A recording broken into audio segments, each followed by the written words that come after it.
Hi friends, రీసెంట్గా మన ప్రధాని మోడీ గారు ద్వారకాలో ఒక కేబుల్ బ్రిడ్జ్ ఇనాగ్రేట్ చేశారు. బ్రిడ్జ్లో స్పెషాలిటీ ఏముందిలే అనుకోకండి, వీడియో ఫుల్గా చూస్తే మీకే అర్థమవుతుంది. ద్వారకా నుండి 34 కిలోమీటర్స్ దూరంలో అరేబియన్ సీని ఆనుకొని ఒక ఐలాండ్ ఉంది.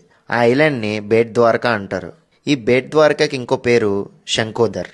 ఒకప్పుడు శ్రీకృష్ణుడు ద్వారకాన్ని పరిపాలించేటప్పుడు ఈ బేట్ ద్వారకాలోనే ఉండేవారట. బేట్ అంటే గిఫ్ట్ అని అర్థం. శ్రీకృష్ణుని స్నేహితుడు సుధామ బహుమతిగా ఈ ఐలాండ్ని కృష్ణుడికి ఇచ్చారట. ఈ ఐలాండ్లో ఆల్మోస్ట్ 8,500 పీపుల్ నివసిస్తున్నారు. అండ్ వీళ్ళు ఐలాండ్ నుండి మెయిన్ ల్యాండ్కి వెళ్ళి రావడానికి బోట్ ట్రాన్స్పోర్ట్ తప్ప వేరే ఆప్షన్ ఉండేది కాదు. కానీ ఇప్పుడు ఓకా అనే ప్లేస్ నుండి డైరెక్ట్గా బేట్ ద్వారకా ఐలాండ్కి వెళ్ళడానికి కేబుల్ బ్రిడ్జ్ నిర్మించారు.